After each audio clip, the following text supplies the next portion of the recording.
I called him just a black guy from Can't work believe in this front is of my happening. friends.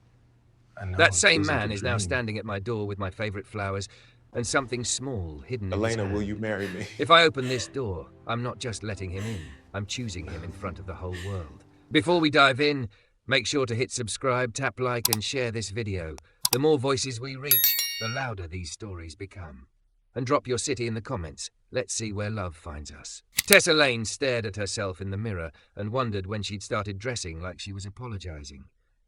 The teal dress hugged every curve she'd spent years trying to camouflage. Full hips, thick thighs, soft stomach, the generous swell of her chest that made blouses gap and strangers stare. She smoothed her hands down her sides anyway, palms grazing the stretch of fabric over her hips. The dress didn't apologize. It clung, it claimed, it said, "This is my body." She wished her mind believed it. Her phone buzzed on the vanity, screen lighting up the room. "Jenna, we're already at Vino and Vinyl. Get your fine ass here. And bring stories. I need drama." Another notification slid in beneath theirs. "Malik, don't forget to eat before the wine. Text me when you get home, yeah?" Her chest tightened. A small involuntary smile tugged at her lips as she read it again. He always did that, looked out for her in a way that felt offhand, but wasn't. She could still picture him at the office that afternoon, tall and broad in a charcoal shirt, sleeves rolled to his forearms, deep brown skin catching the soft office light. The little nick in his jawline, the way his eyes crinkled when she made some ridiculous joke about their boss. "Tess, you gonna stand there all night?" she muttered at her reflection. "He's just a guy from work." The words tasted wrong, even alone. She grabbed her purse, dabbed a final swipe of gloss over her full mouth, and headed out. The bar was already loud when she stepped in. Lowlights, vinyl records on the walls, an acoustic cover of some nostalgic pop song echoing over clinking glasses. As she walked across the room, heads turned. They always did. Sometimes she told herself it was the teal dress, or her blonde curls spilling over her shoulders. Sometimes she admitted it was because she took up space in a world that kept insisting she should shrink. "There she is!" Jenna waved from a booth in the corner, bracelets chiming. Her sleek bob and red lipstick screamed effortless confidence. Kira sat beside her, scrolling through her phone, dark curls piled on top of her head. "Took you long enough," Kira said, scooting over so Tessa could slide in the booth. "Oh, damn, you look hot." Tessa rolled her eyes, cheeks warming. "I always look hot, you two just forget." Jenna shoved a menu at her. "We ordered fries. Start talking. Who's Malik?" The name hit the air like a dropped glass. Tessa's hand froze halfway toward the fries. She tried to play dumb. "Who?" Kira snorted. "Don't do that. You text him more than you text us." Jenna grabbed Tessa's phone from the table where she'd set it, the screen lighting up with the last messages. "Don't forget to eat before the wine. Text me when you get home." Jenna read in a sing-song voice. "That's not 'can you send the report by EOD' energy." Tessa snatched the phone back, face burning. "He's just protective. He's like that with everyone." He wasn't. Nobody else got their favorite coffee waiting on their desk after a brutal meeting. Nobody else found post-its on their monitor that said things like "breathe. You've survived worse." Nobody else had Malik leaning in the break room doorway, quietly making her laugh when she wanted to cry. "So he's not your type?" Kira asked, smirking. "What is he, anyway? Tech bro? Marketing? IT guy who installs printers and your mom secretly drools over?" "Ops," Tessa said, grateful for the clinical word. "He runs operations. He's—" Her mind flashed a too vivid picture. Malik at the whiteboard, writing with sure strokes, the line of his shoulders under that fitted shirt, deep voice explaining a process no one else had made clear. The way he'd looked at her afterward, like he'd noticed she was the only one actually listening. "He's what?" Jenna nudged. Heat rose up Tessa's throat. The more they asked, the more exposed she felt. This wasn't like her usual crushes, safe white boys with sharp jawlines and soft spines, the ones her mother approved of because they looked right beside her. Malik felt different, bigger, dangerous in ways that had nothing to do with him and everything to do with the lines drawn around her life. "He's just a black guy from work," she said quickly. "It's not a thing." Silence dropped between them for half a second. Jenna's eyebrows shot up. Kira's lips pressed together. "Wow," Kira said slowly. "Okay." Tessa's stomach twisted. It hadn't sounded like that in her head. It had sounded like distance, protection, like fortifying a wall before anyone could try to tear it down. Out loud, it sounded cheap, ugly, like she'd reduced him to skin and job title in one breath. She tried to backpedal. I just mean he's my co-worker, that's all. My mom would literally combust if I showed up with, with a black guy? Jenna finished. No judgment in her tone, just flat honesty. Yeah, I've heard her talk. Tessa flinched. She could hear her mother now, that tight, polite voice. Be smart, Tessa. People are watching. Life is hard enough without making it harder on purpose. And you care what she thinks that much? Kira asked, swirling the ice in her glass. Enough to call him just a black guy from work, like you're spitting it out? Tessa stared at the table, the swirl of candlelight on the wood blurring. Shame prickled behind her eyes. She hadn't meant it like that. But meaning didn't matter if the harm landed anyway. It's complicated, she muttered. Is it? Kira shot back. Or is he just not safe enough to admit you like him more than you should? Tessa opened her mouth to respond, but the air shifted. One of those subtle changes that shivers across skin before your brain catches up. The conversation at the nearest table faltered. A door had opened or someone had stepped close. She wasn't sure. She just knew she suddenly felt watched. She glanced up. Malik stood at the end of their booth, still in his dark coat, hands empty, eyes on her. Her heart plummeted. He wasn't supposed to be here. This was her world, the carefully curated social bubble where she could turn him into a joke, a half-truth, an easy explanation. Work Malik belonged to office lighting and shared spreadsheets, not candlelit bars and old friends. How long have you been standing there? Jenna asked, voice tight. Malik's gaze flicked to her and back to Tessa. Long enough. The words weren't loud, but they landed like a punch. Tessa's throat went dry. What are you doing here? Didn't know I needed a permission slip, he said softly. There was no anger in his voice, but the warmth she was used to, those low, teasing notes, was gone. I was meeting a friend. Saw you when I came in. Of course he had. She was hard to miss, all teal curves and nervous laughter. Tess, this him? Kira asked, even though the answer was obvious.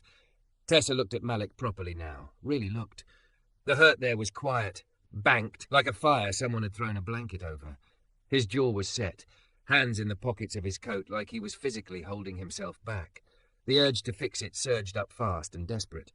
Malik, I brought you something, he said, cutting gently across her words. They messed up my order, gave me an extra. He nodded toward the bar, where a to-go cup waited, familiar logo catching the light. Vanilla oat latte. 1 sugar, it's getting cold.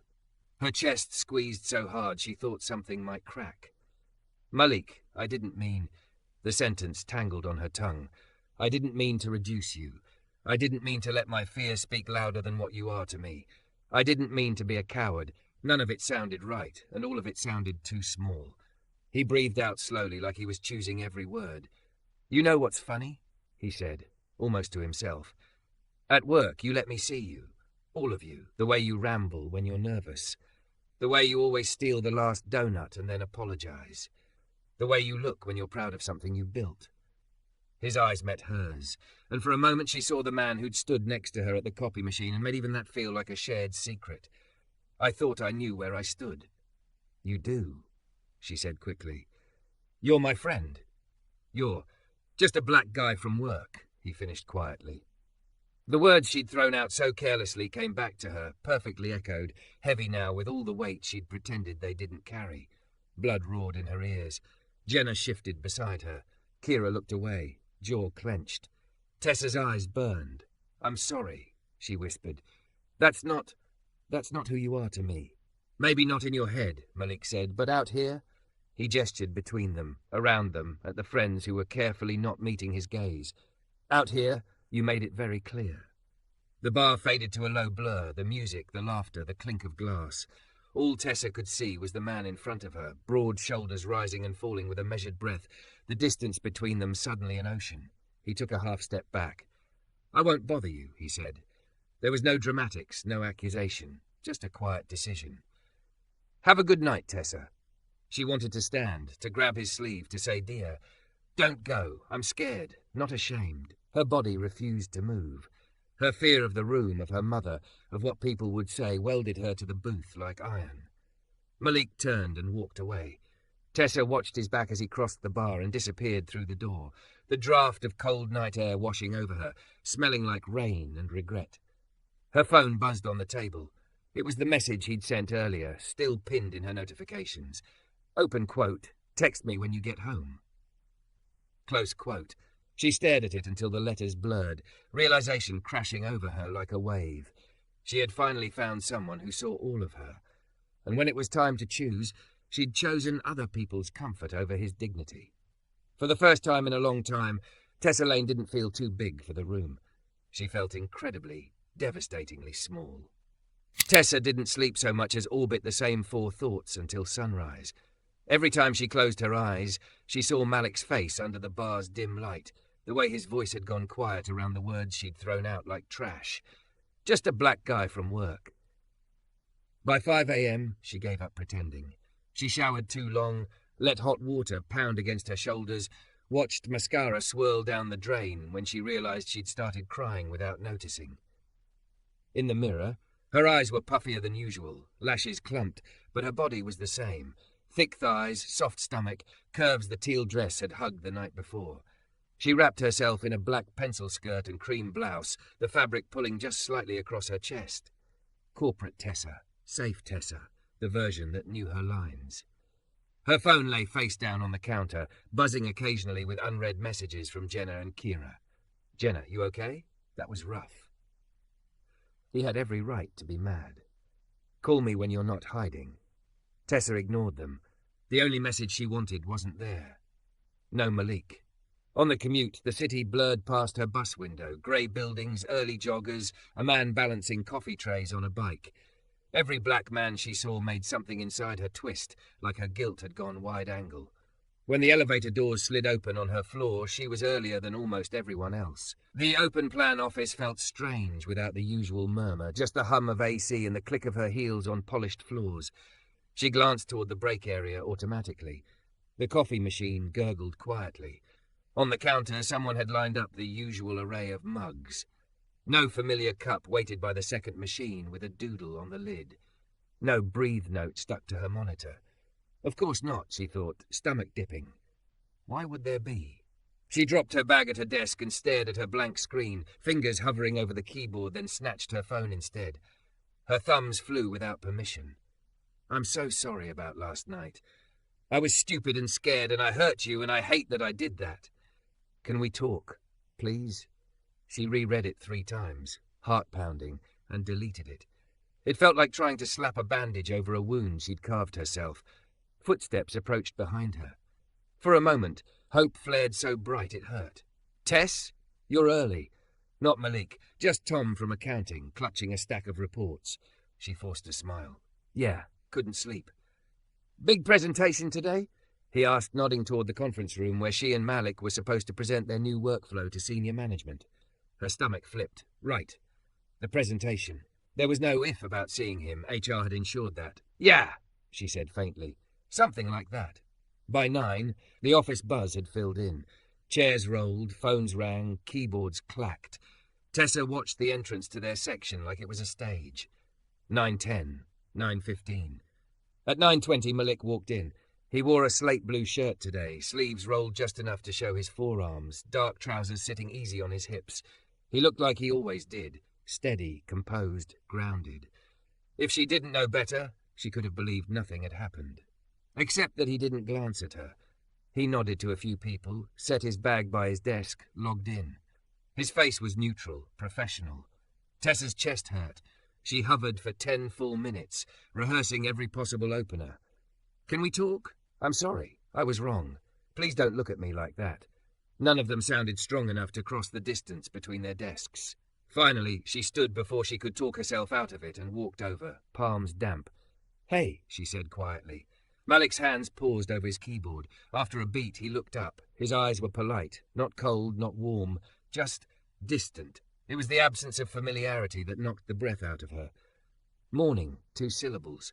She'd heard him say 100 versions of that word, teasing, sleepy, caffeinated, amused. This one was empty. "About last night," she began. "Can we have the senior review in 30 minutes, he said, glancing at the clock in the corner of his screen. "We should go over the deck." The words were right. The tone was all wrong. Malik, she tried again, voice low. Please, I know I messed up. I want to explain. He stood, closing his laptop with careful finality. Even standing in front of her, he somehow felt far away. I don't need you to explain what you already said, he replied. There was no edge, just weary honesty. But we do need to not tank this presentation, so let's focus on that. She swallowed hard, feeling the rebuke settle heavy in her bones. Okay. In the conference room, they moved like strangers who had memorized the same choreography. Slides clicked by. Malik took the technical questions. Tessa handled the stakeholder concerns. Their rhythm, forged over months of late nights and shared brainstorms, was intact on the surface. But there were no private looks, no small inside jokes when the VP tried to claim credit for an idea that wasn't his. When she stumbled over a detail, he stepped in smoothly, not with the usual, "we've got this" grin, but with a flat competence that made her miss the old version of him so fiercely she could barely breathe. They nailed the presentation. The VP clapped Malik on the shoulder. "Nice work, you two. Great team." On the way out, the words felt like a cruel joke. Back at her desk, Tessa stared at her inbox and saw nothing. Guilt buzzed under her skin like static. Kira's name flashed on her phone screen. She slipped into an empty meeting pod before answering. "Hey, you sound like death," Kira said. "So I'm assuming work Malik is present and accounted for." "Yeah." Tessa scrunched herself into the corner of the small couch, skirt tightening across her thighs. He's being professional. In other words, you've been downgraded from friend package to standard colleague subscription." That's one way to put it. On the other end, Kira sighed. "I'm not going to sugarcoat this, Tess. You screwed up. But you know that." "I called him just a black guy from work," Tessa whispered, the words tasting worse every time she repeated them. Like he's a category instead of a person. I sounded like my mother." "Well," Kira said gently, "maybe this is what it feels like to hear your mom in your own mouth and realize it's not just her." Tessa flinched. "I'm not racist. That's not a magic spell," Kira replied. "Being not racist isn't a personality. It's choices. You had a chance to choose him in front of us, and you chose your mother's voice instead." Tears stung Tessa's eyes. "I was scared. You know what she'll say. He's from a different world. People will talk. It'll make things harder. She'll start in with the 'I'm just worried about you' crap." "She's been rehearsing that monologue your whole life," Kira said. "But here's the thing, babe. If you want Malik, you can't keep letting her do the directing." Tessa pressed her hand over her eyes. "What if it's too late?" "Then you apologize anyway," Kira said. "Not to get him back. To be someone you can live with. Someone he can trust if he decides to try again." Tessa thought about Malik's face at the bar, about his voice when he'd said, "Out here, you made it very clear." Shame and determination tangled inside her like roots. "I don't know how to fix this," she said. Kira's voice softened. "Start with telling the truth. To him, to your mom, to yourself, and maybe stop calling him just anything." That evening, Tessa drove to her mother's house. The small brick bungalow was exactly as she remembered. Geraniums in neat rows, white curtains perfectly even in the windows. Her mother opened the door before Tessa reached it, apron on, hair sprayed into careful place. "There you are," her mother said, kissing her cheek. "You look tired. Working too much?" "Something like that," Tessa said. They ate chicken and green beans at the same dining table where her mother had once lectured her about keeping standards. As soon as the plates were cleared, Tessa stood abruptly, heart-rattling. "Mom, can I ask you something?" Her mother frowned. "Of course." If I were interested in someone," Tessa began slowly, "and he was black, would that be a problem for you?" Her mother's fork froze mid-air, then lowered slowly to the plate. "Where is this coming from?" "Just answer," Tessa said, pulse pounding in her ears. Her mother sighed. "Tessa, you know how the world is. People talk. It's not about him. It's about how it looks. I just don't want your life to be harder than it has to be." "There it is," Tessa said, a bitter laugh scraping out. "You in one sentence." Her mother's eyes narrowed. "Excuse me?" "You always say it's about how it looks," Tessa said, voice shaking. "In high school when I wanted to wear shorts because it was hot. In college when I gained weight and you told me no one would take me seriously if I didn't keep myself up. And now when it comes to who I'm allowed to care about." "Tessa, don't be dramatic." I hurt someone, Tessa said, the words coming faster now. I hurt a good man, because I was more afraid of sounding like I'd broken your rules than of breaking his heart. Her mother's mouth tightened. A good man wouldn't put you in that position. He didn't, Tessa shot back. I did that all by myself. Silence stretched between them. The ticking clock in the kitchen sounded suddenly loud. Her mother shook her head. You're talking like I'm some kind of bigot. I'm not. I don't see colour. Tessa laughed, harsh and humourless. You just see how it looks. Her mother flinched. For a moment, Tessa wanted to take it back, to smooth it over like she always did. Then she remembered Malik's careful distance, the way his voice had gone flat to protect himself. She remembered Kira saying, "Stop letting your mom do the directing." I love you, Tessa said, voice softer but no less firm. But I'm done building my life around your fear. If I care about someone, I'm not going to pretend he's just anything to make you comfortable. Tessa, I have to go, she said. Her legs felt shaky as she stood, but they held. We can talk when you're ready to hear me. Her mother's eyes shone, anger and hurt and confusion all tangled up. You're throwing away everything I taught you. Maybe, Tessa said quietly, or maybe I'm finally learning something on my own. In the car, she sat with her hands on the steering wheel for a long time, heart racing, breath shallow. Then she pulled out her phone. This time she didn't write and delete. Malik, she typed, fingers trembling. I don't deserve your time, but I'm asking for a chance to say this once properly. I was wrong. What I said was racist, cowardly, and it hurt you. You are not just anything. You are the person who knows my coffee order, who stayed late to help me fix my messes, who sees me when I'm invisible to everyone else. I understand if you don't want to talk, but I'm done hiding to make other people comfortable. If you ever want to hear me say this to your face, I will. If not, I'll still be trying to be better than the woman who said those words. She stared at the message, then hit send before she could lose her nerve. The screen showed delivered. No dots, no reply. The emptiness that followed was its own kind of answer. Still, for the first time since the bar, Tessa felt something that wasn't just shame or fear. She felt the fragile, terrifying beginnings of change. 3 months later, Tessa could measure her life in the spaces Malik didn't fill. He still sat 3 desks away. They still shared meetings, deadlines, impossible requests from management. They still moved in the same orbit. But the easy centre that had once been theirs, the shared jokes, the quiet glances, the way he'd slide her favourite donut across the table without a word, that was gone. He had replied to her message. 2 days after she'd sent it, when she'd already resigned herself to silence. Open quote, "Thank you for saying that. I'm not ready to talk yet. I hope you mean it, even if I never answer." Close quote.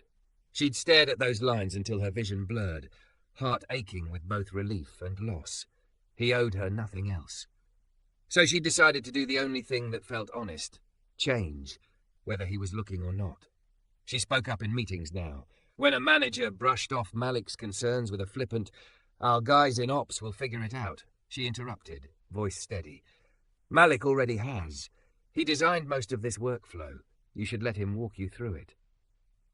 When a client joked about being surprised to see someone like Malik leading a call, she didn't swallow the discomfort. "Someone like him?" she'd asked, eyebrow arched. "You mean competent?" Malik's eyes had flicked to hers at that, something complicated moving behind them.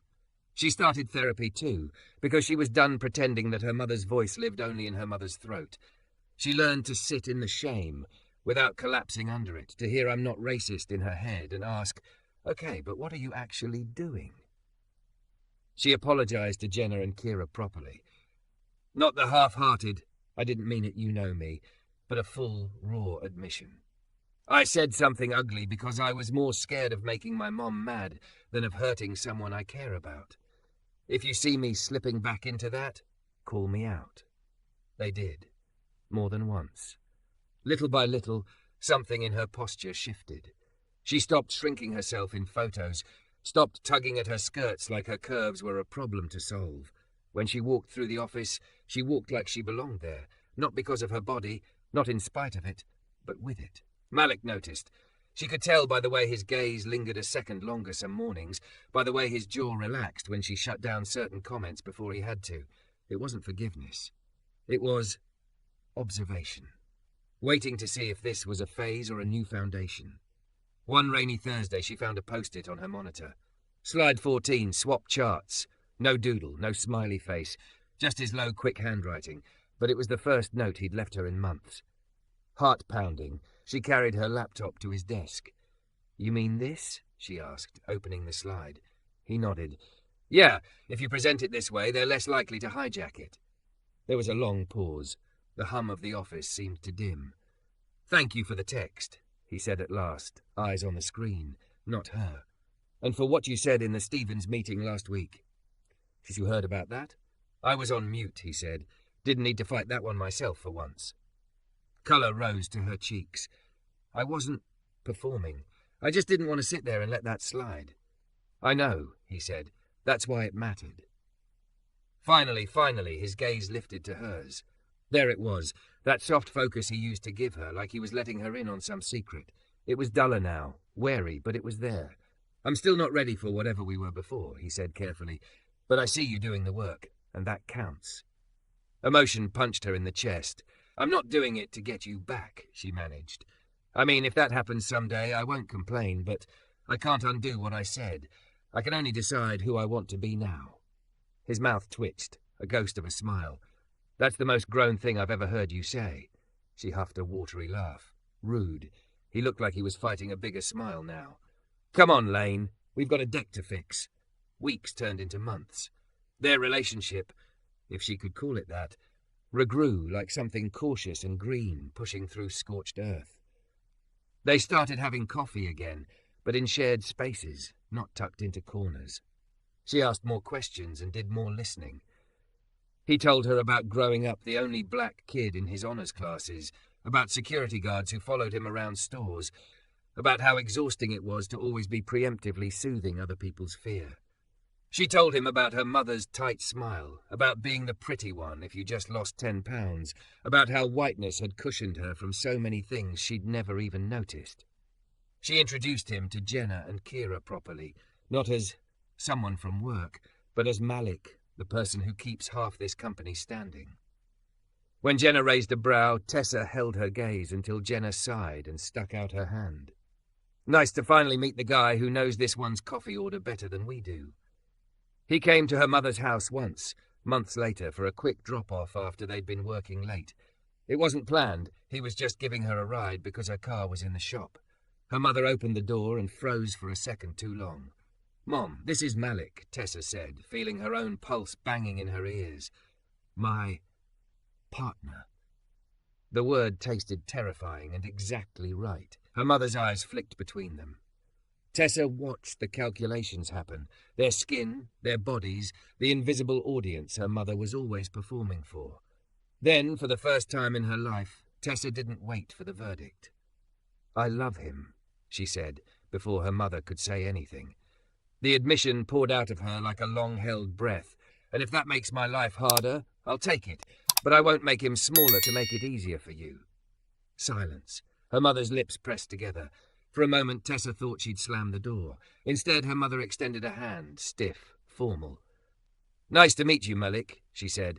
It wasn't warm, but it wasn't ice. Afterward, driving away, Malik was quiet. "I didn't do that for points," she blurted. I needed you to hear me choose you out loud." He glanced at her, then back at the road. The corner of his mouth curved. "I heard you," he said. Loud and clear. Their dating became less of an open secret and more of a simple fact. Office gossip spun, as it always did, but she learned to let it wash over her. When someone in the break room said, "So you and Malik, huh?" with that loaded tone, she just smiled. "Yeah, he's my favourite person." The way Malik's eyes softened when he heard her say it was worth every raised eyebrow. What she didn't notice was that he'd started watching her just as closely as she'd watched him. He saw the way she shut down a co-worker who tried to make a joke about his temper. He saw her pull up a seat next to the new black intern, chatting about career paths instead of leaving her to fend for herself. He saw her use her loud, curvy, unapologetic presence as a shield sometimes, taking hits so others didn't have to. He saw her doing the work when it was inconvenient, when he wasn't even in the room.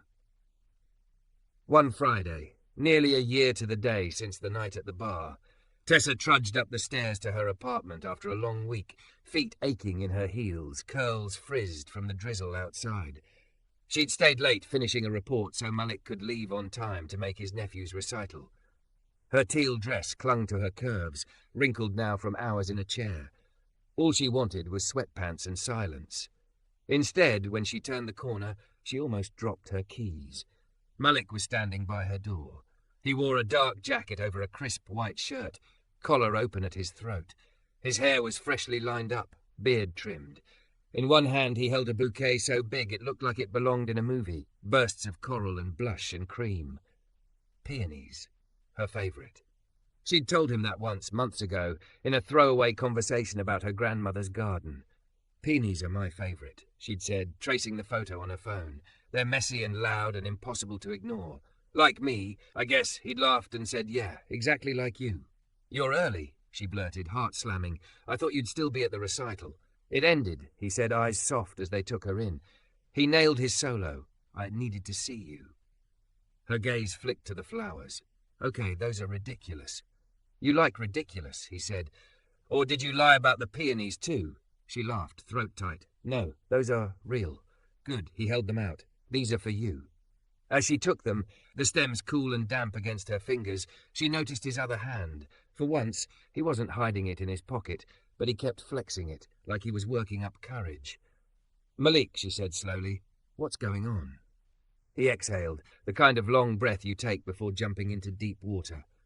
Do you remember, he began, that stupid joke I used to make? About proposals. She frowned, thinking back. When I stole the last donut and you said, if you keep doing that, I'm going to propose? Yeah, his smile flashed, quick and nervous. I used to throw that word around like it was a punchline. Easy, no risk. He took a step closer. The hallway seemed to shrink. She could smell his cologne, warm and clean, feel the heat coming off his body. His free hand reached for hers, then paused just short. Hover. Ask. Can I? He murmured. Yes, she whispered. His fingers laced through hers, calloused and steady, grounding her in place. Back then, he said quietly, I was a man who liked a woman who laughed at my jokes and stole my food and made this fluorescent office feel less like a cage. I didn't know if you'd ever see me as more than that. And when you said I was just a black guy from work... His voice caught for a second. I believed you. Tessa's eyes burned. I hate that I ever made you feel that small. You don't do that anymore, he said. Not to me. Not to yourself. I've watched you fight for people when nobody's clapping. I've watched you stand up to your mother, your friends, a whole system that made it easier to stay comfortable and quiet. He swallowed, throat working. I needed to know you weren't choosing me in private and disowning me in public. I needed to know you could love all of me in front of everyone. And I needed to make sure I loved all of you. The loud, curved, stubborn parts and the scared ones, too. You do, she said, voice breaking. You know you do. I do, he agreed. So, he reached into his jacket pocket with his free hand. For a moment she thought she might actually pass out. When he dropped to one knee on the worn hallway carpet, the world tilted. Her generous body, the one she'd spent so long apologizing for, felt suddenly like too much for her skin. Her heart felt too big for her chest. He opened the small velvet box. Inside, a ring caught the dim light. A simple band, a stone that wasn't enormous but gleamed as if it knew it mattered more than its carats. Tessa Lane, Malik said, looking up at her like she was the only person who existed. You once told your friends I was just a black guy from work. She winced. He shook his head gently. Let me finish. He squeezed her hand. If you say yes, I'll still be a black man, from work and from everywhere else. People will still talk. The world will still be what it is. But I won't be just anything. I'll be your partner, your pain in the ass, coffee-bringing, truth-telling, flowers-buying husband. His eyes shone, vulnerable and unarmoured. So this is my real proposal, Tess. No jokes, no half-truths. Will you marry me out loud? No hiding, no shrinking. Will you let us build something that can hold both of our worlds? For a second, all she could do was stare. The man on his knees in a dim hallway, bouquet of peonies sagging in her grip, ring gleaming between them. The girl she'd been a year ago would have heard her mother's voice, the gossip, the weight of other people's opinions. The woman she was now heard one thing, the steady thud of Malik's heart in his chest, matching her own. Yes, she said, the word rushing out of her like a tide. Oh my God, yes, 1,000 times yes. He let out a shaky breath that sounded half laugh, half relief, and slid the ring onto her finger. It fit like it had been waiting there all along. When he rose, she stepped into him, curves pressing fully against his body, flowers crushed between them. His arms wrapped around her waist, holding her like she was something precious and solid and entirely his. In that moment, she didn't feel like the curvy one, or the one who makes bad comments and apologizes later, or any of the half versions she'd clung to. She felt like a woman who had once broken something good and had done the hard, unglamorous work to become someone worthy of building it back stronger. He kissed her, soft at first, then deeper when she sank her fingers into his shirt, and when they finally broke apart, foreheads touching, she laughed through her tears. "So," she whispered, voice shaking and certain all at once, "this is Malik, not just a guy from work. This is my fiancé." He smiled, that slow, devastating smile that had ruined her long before she'd admitted it. "Damn right," he said.